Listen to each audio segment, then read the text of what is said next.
Hey everybody, and welcome to the next video. So what happens when you combine one of the most well-known cities in the world with a sci-fi B-monster movie and one of the greatest RPG companies ever? Well, you get one of the best RPG experiences on the PS1. And today, we're going to be talking about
That's right, we're talking about Parasite Eve, and this is actually Squaresoft's first M-rated RPG. And during this time, they were literally the giants of the RPG. This game released in 1998, and really, the people working on it is what we would call now an all-star cast. I mean, first off, you got Hironobu Sakaguchi, who is basically the father of Final Fantasy, as the producer. And then you have Tetsuya Nomura, who is most well known for like his Final Fantasy and now Kingdom Hearts stuff. He did the designs for the characters and a lot of the monster stuff. And then, not only that, but you had Yoko Shimomura, who gave us one of the best soundtracks to ever grace an RPG. And just with those names alone, it all equals up to just a fantastic RPG. Now, even once you intake all that information, this game didn't really release to like critical acclaim and sales. It reviewed well, but just overall, it just didn't like shoot off like a previous game like Final Fantasy VII that really just went into the stratosphere. But this game over time has just gathered such a cult following, and rightfully so. There's just so many good things to talk about when you look at this game. Now, that doesn't mean that it's infallible. There are some things wrong with it, and I'm going to talk about them. But for the most part, this is just one of the best RPGs you could ever experience on the system. Now, first off, this game is just weird. Like, it bucked the trend of the usual things that were coming from Square, which at the time they were Squaresoft, and eventually it became Square Enix. But like, they were making Final Fantasy and things like that, so everything went towards the fantasy trope. And this game decided to go in almost the complete opposite direction. It went for a straight, like, sci-fi, survival horror Resident Evil type style. Now, as a little backstory for this game, this is actually a sequel to a novel. The novel was originally written by Hideaki Senna, and the novel was, of course, called Parasite Eve. And even though the game is intentionally a sequel. It has different characters and things like that. They hint and allude and use stuff from the book as much as possible to make sure that it ends up being like a continuous through part that leads into this game. So first up, we'll look at the stories and the characters, and most of all, the setting. Like, it's in a modern day, well, at least modern day for like 1990s New York City, and it follows a New York City cop called Aya Brea. Now, the game opens to various scenes of New York, and then we fall into an opera house where we get to meet Aya for the first time. And this opera house scene, like the whole beginning of this game, just sets the tone and the mood for what you're going to experience later. And it even gives us just one of the best scenes in a game, to where Melissa has started to light everyone on fire using her parasite powers that no one understands that's happening. And then the whole thing like climaxes to where she's standing on stage while the whole opera house is just burning down around her. It's just, it's almost iconic, and visually it's hard to forget, because just her singing while the flames are just erupting everywhere is just such a good detail.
And at this point, Aya begins to awaken to her own powers, and then after that we get to meet the antagonist of the entire game, of Eve.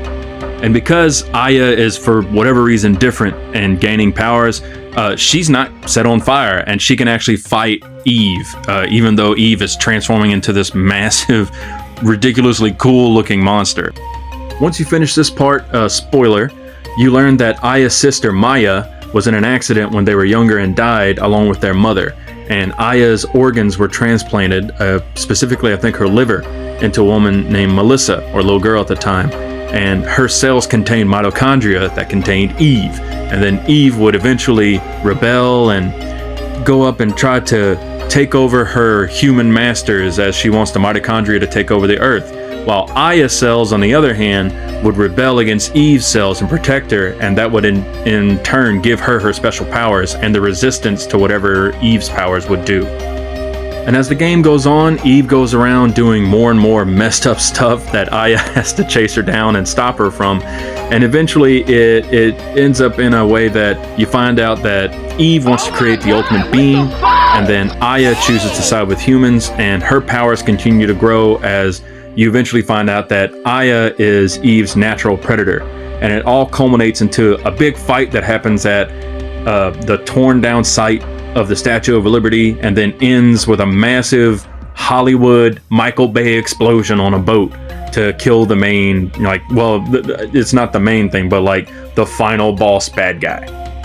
I mean, in all truth, the story for this game isn't like world breaking by any means, but it does serve everything very well, and it gives you enough motivation to move through without needing like too many facts. And that is something that is I kind of give a knock towards the game, is that you don't really get a lot of backstory for like Aya and Maya and everything that happened, even though they, thanks to Senna, because he was actually in on the project, he did some consulting.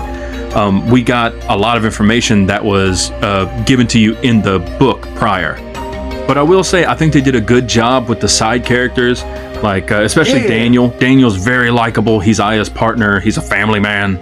And like his whole thing is he's just trying to keep his family together, even though he's like divorced from his wife. He's just trying to keep his son happy, and he wants things to be right by them. And then you have Maeda, who's the Japanese scientist who has knowledge of what had happened previously in Japan, and he comes over and tries to help out, but really he's like a super like closed door geek, so he has trouble talking and his English isn't very good. But there's other characters in the story that help push it along, even though we don't get to get like all of Aya's backstory. We get enough to where we're not left just hanging in the wind. The side characters and even like the little side villains that happen, they don't really do a whole lot during your gameplay to really affect what's going on, but they add enough that they just fit in well, and they don't overstay their welcome, and they add to the story at least enough to just make it more interesting. Now next up, I want to talk about the combat, and it's actually a pretty interesting take. Like, you still have a turn-based system, and you have an ATB system, the active time battle, but the way that it's different is that you can position yourself in the arenas that it gives you, kind of like a la Chrono Trigger. You don't just sit on a flat plane. You can move around and try to get away from enemy attacks whenever they try to attack you. And when you get into a good position, you can create this, it's like a little dome above Aya, and the dome acts as where you can and can't attack, and then you could hit your foes from there. It makes it fun to learn enemy patterns and know what they're going to do, completely dodge their attack, and then counterattack while dealing out like the best damage you can and making sure that the monsters can't do anything back to you. And on top of that, instead of your weapons being like swords and shields and maces and axes and stuff, you use guns, different kinds of course, like handguns, rifles, machine guns, things like that. And your only melee weapon is a police club with horrible melee range. Now you have to get way closer than you'd ever want to these monsters. And they do a good job of making the weapons at least feel good enough on their own and changing up how they work so that I wouldn't say that they're like completely different, but it's the small things. Like if you use a rifle, you have range and you can do big hit numbers, but you have small bullet clip sizes, and your ATB gauge gains very slowly compared to a machine gun, in which you have smaller range, but you get more bullets, more hits, and your ATB gauge goes faster. So you just choose whatever weapons you feel is best, or at least that just kind of feed into how you like to play. And another level to that is you get to augment your weapons with some special skills, so you can add different clip sizes, or you can add special effects such as a freezing effect, or you can have your bullets do like tranquilizers, or you can add extra criticals or things like that, or even in very late game you can get like multiple turns in one go. So you get a lot of these different ways you can change the gunplay just a little bit. The bonus point system allows you to upgrade like attack, your clip size, the range, and things like that. But for the most part, you're really just going to be dumping everything to attack. And that also leads into the gun system just being like, do you like to attack fast with a lot of bullets, or do you want to be a little bit slower, do some big hits and big damage? And in all truth, really just finding a happy medium with, in my opinion, handguns tend to be kind of the go-to for me. Now, in typical RPG fashion, Aya does gain special skills or spells throughout the game, and she has to use parasitic energy, or PE. And your PE refills on its own over time, or of course you can use some items to fill it up faster. But you don't really get a lot of skills that allow you to be super offensive. A lot of the stuff that you get is support based or defensive based. You legit get 2 offensive spells. The first one is you charge all of your parasitic energy. So like if you have a massive PE bar, all of that goes into one shot and hits the enemy for a big damage. Or you get liberation, which you get I think at like level 35 or something like that. And Aya transforms into this new mitochondrial form, and she does this massive, very long Final Fantasy-esque drawn out combo, but it does a lot of damage. But each one fully drains your bar, and after you use it, Aya is left there completely worn out for at least, I'd say, about 5 or so seconds. So she's gonna get hit if you don't kill whatever enemy you're fighting with it. It is kind of lame in my opinion, because I wish they could have gone a couple of different ways by adding like maybe some fire spells or like a mutation thing or whatever. But for the most part, you're just going to be using healing spells and haste. A lot of the other stuff, it's very like contextual, or it's just really not that useful, at least to me. Now, when we go to the music though, the music and the sound effects and everything, it's just so nice. You get this nice like techno synth eerie vibe music from Shimomura that just, it fits the entire style, and it really is something that you could just put in while you're trying to either just chill out at some points, or if you just need something to set the mood if you're like doing a horror or Halloween show.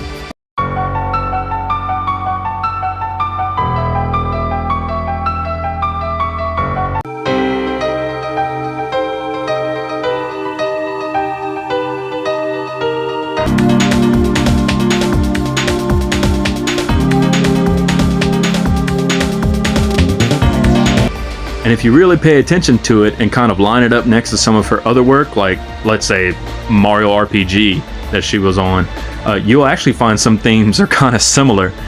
Some of the way that she uses like the xylophones and bells and stuff is kind of similar here, but she tweaks it enough to where it gets a brand new sound, and it really leads to the whole setting and the whole atmosphere of you're in New York, but it's just a creepy horror movie style of New York.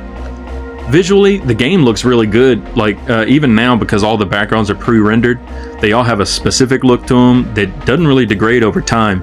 The character models though, they are obviously of the time, and fun fact, this game was actually kind of a test run for what they were going to do with Final Fantasy VIII, so you see a lot of similarities between the character models of 8 and Parasite Eve. I mean, overall, the design of the game just works really well to letting you know, yes, you're in New York City, but you're also going down like a twisted, dark version of it. And then also like just some of the areas are just, you know, the usual grime and dirtiness that you'd expect to see. Now, a major thing about how this game is set up is the camera angles, and they are very like Resident Evil-esque in that the camera is always positioned in one area, and then as you move, the camera will shift to different parts so that you only see what it wants you to see. Now, the good thing is that you don't have to deal with those terrible tank controls. It's still wherever you up is up, left is left, no matter where you go. But this plays a large part in how battles are fought. Like I said before, the fights happen in small arenas, but it's all on the map that's in front of you, so you don't transport to another dimension and you're just fighting on this plane.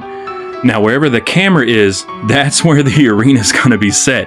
So the camera could be in a good angle that helps you see where enemies are and move around and get to what you need to, but it can also play against you in that it's pulled back so far it's hard to see where everything's going, and sometimes it can make it really difficult to dodge certain attacks or position Aya in the correct way.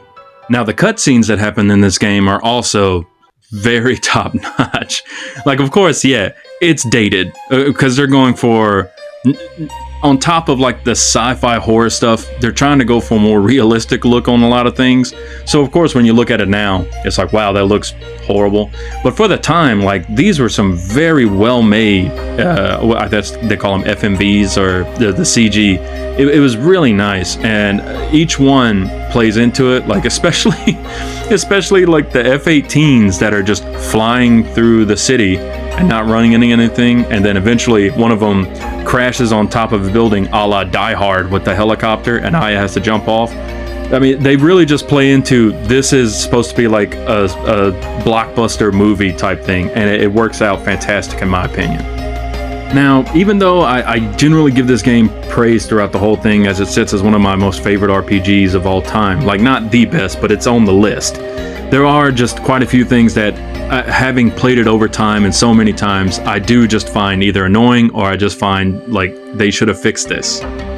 As I mentioned before, I think the characters, especially Aya, needed a lot more backstory and some things to help kind of get you more involved with her, because for the most part she just ends up being a vehicle for the player.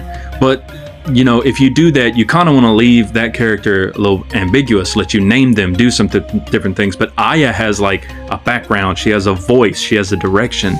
So it would have been nicer for them to give her a little bit more, so we have some more emotional content to get behind like who she is. Even though at the end I still like Aya as a character, I think she's a good heroine and she could stand up to any of the other like gaming heroines, even though some news sites will tell you there's not enough. She definitely stands up there as one of the best ones. The combat in the game is, even though it's fun and it's different because you get to move around and try to avoid attacks in real time and all that, it's really like you don't do much. There's not a lot of strategy involved in it. You're not going to find yourself sifting through her powers and trying to find weaknesses and all this. Really, you're just going to be using guns, and you'll use either the same gun and power it up until you get one that has better stats, and you'll transfer stuff over once you learn how to use the transfer system for like powering up your weapons. And it just like it all leans pretty straightforward because there's no difference between the rifle, the shotgun, or whatever. You just, the only thing that changes is range, and even then they all use the same bullets. So once you pick up a pack of bullets, you don't need shotgun shells, rifle shells, handgun shells. You just pick up bullets and they all work. And on top of that, you're never really out of bullets. Monsters drop lots of bullets in the beginning, and unless you're doing some type of very restrictive, like custom-made playthrough, you're never gonna really find yourself in a situation, except for the Opera House, that you're gonna be low on ammo. Everything drops enough and you kill stuff fast enough that it's really not an issue. And as stated before, when it comes to your skills, you're really only going to be using about 3 for most of the game. First one's going to be your cure, and as it gets more and more powered up, you go from cure 1, 2, 3, 4. That's going to be one of your main roles. And the same thing for the items. You'll just use items instead, even though your inventory will fill up kind of fast. And then, like, your attack spells are just so one-off that you just can't use them when you want to. You have to be specific about it, so you never want to do that. But throughout the game, you really don't need them. You're going to be able to kill everything with your guns pretty quickly. This game is not that difficult, especially for an RPG. There's not a whole lot of grind to it, so it just seems like, I wish combat could have had a couple more, maybe like body part things, which there are a couple of enemies that do that, but they just didn't do it enough that it made any type of difference. And I will say this from the rooftops, menuing in this game pretty much sucks. Moving stuff from your inventory into your safe and back and forth, it takes so much time. Like, they could have made at least some extra improvements to just getting stuff from your inventory into your safe inventory. And it just, oh my god, it just takes so long. You'll be spending so much time in menus, it's not even funny. Now, I kind of count this as a knock for it and a knock against it. Personally, I think it's just fine, but it's also a short game. It is not very long. You're not going to do a lot of grinding. You're really not going to find yourself, except for maybe the final fight, if you just didn't, take every fight that was given to you.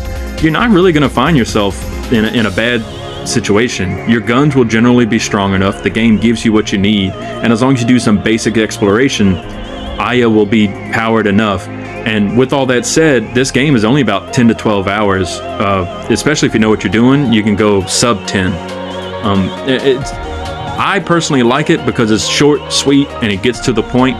But for other people, if you want something with more meat on it and something you really want to dive in, you're not going to find that here. Now, weapon customization is, I'd say it's decent in this game. I wish they would have given you a little bit more freedom with it, because each gun can only expand X amount of slots, and then until you get a super tool, which there's very few in the game, maybe only about, I think, between 3 and 5 or something like that, until you get to post-game stuff and do your other things, you have to be very careful about moving stuff, because once you move a skill or something, it destroys the previous weapon. And if you need to get multiple skills, if you don't have the super tools, you're just out of luck. So it would have been nice for them to add a little bit more ability for the customization, even though the point was to help you make harder decisions. But for me personally, I just wanted it to be a little bit more open. And lastly, I want to talk about the EX mode. Now, once you beat the game first time through, you open up EX mode, and you can do multiple rounds of EX mode if you just keep beating the game. And all it does is it allows you to bring whatever is on Aya and whatever is in her safe with her. So like your guns and like your weapons, you can carry them over.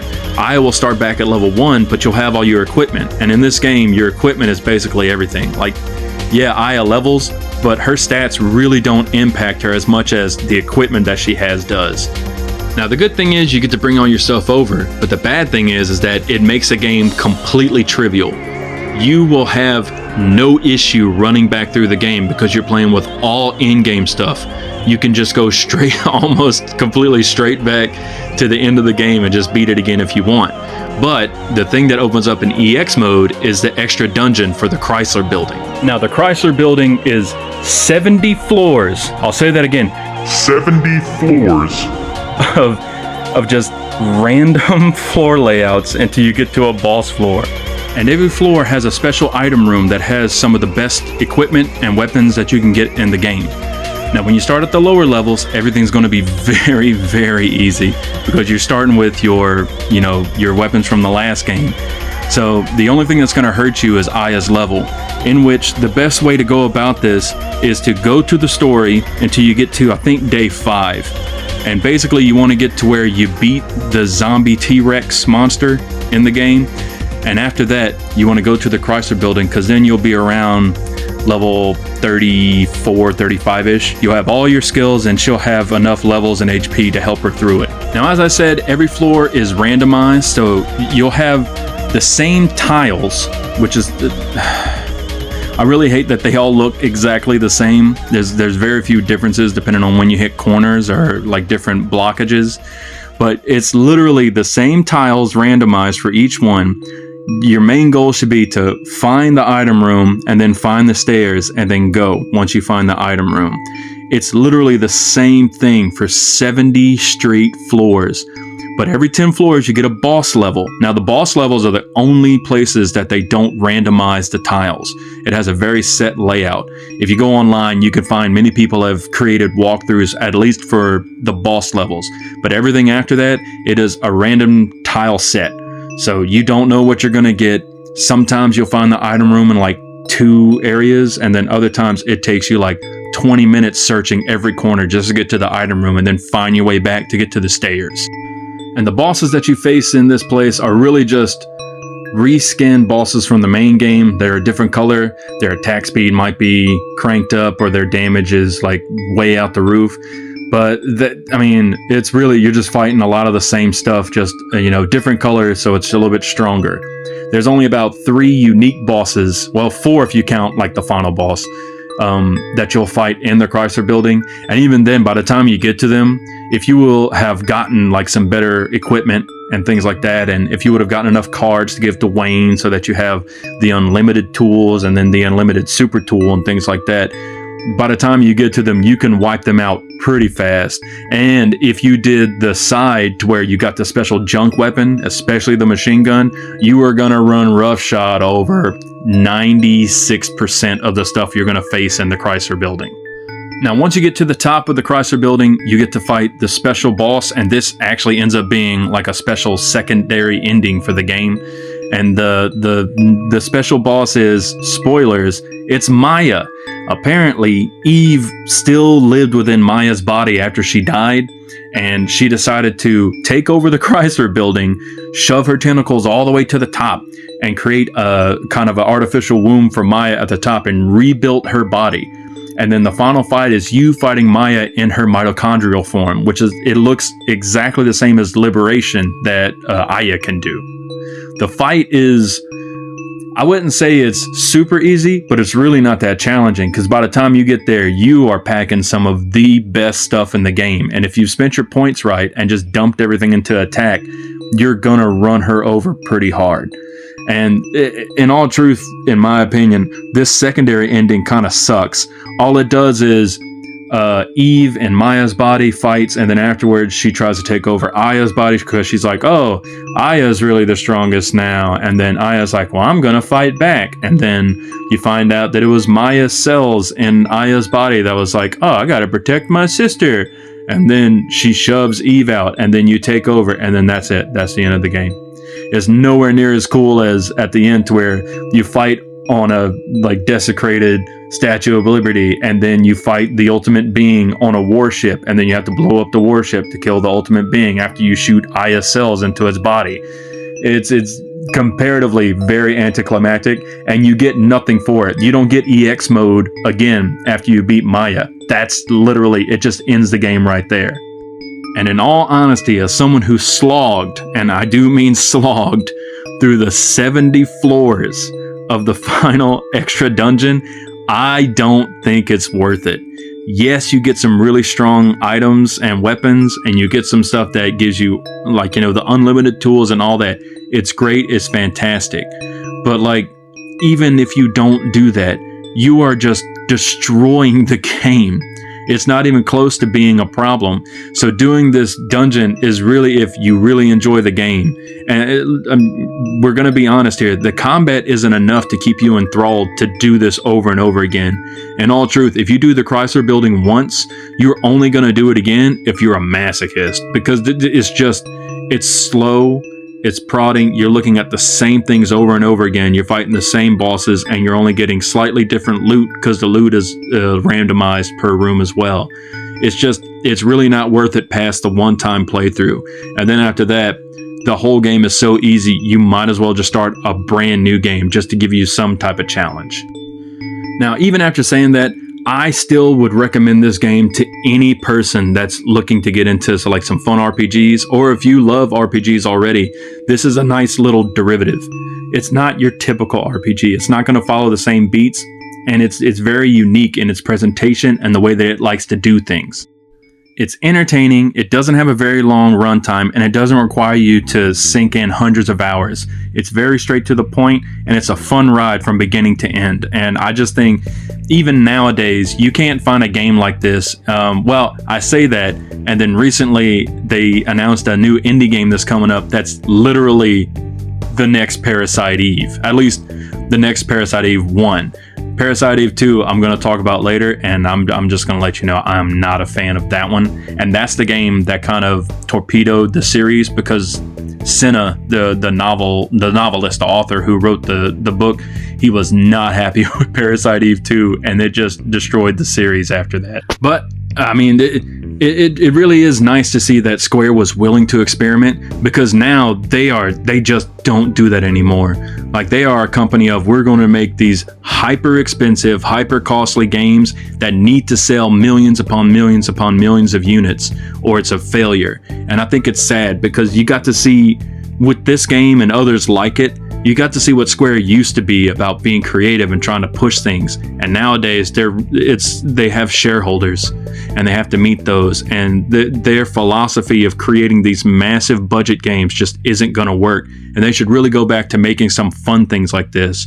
And it kind of makes me sad, but at least we can always go back and play these old experimental games that showed that at one point they were really trying to just do something new and push at least some of the boundaries of what an RPG could be. And with that, that's the end of this video. I just really wanted to talk about this game. It's one of my favorites. I played it all the time, and fun fact, it even helped me pass a science test in high school, because some of the stuff that I learned in the game was able to be used on the test when I forgot some things. But I hope everyone tries it out. It's very easy to do with emulation nowadays. That's how I had to play it this time, because I don't have, specific hardware. But please go out and try it. Also, make sure to like, comment, subscribe if you'd be so kind to. Let me know if you tried it. What did you think of it? Did you think it was great? Did you think it was kind of hampered by its time? Or maybe you've already played it. Tell me if you think Aya is a great character, or if you think that there's other parts of the game that should have been touched. But with that, I'll see you later.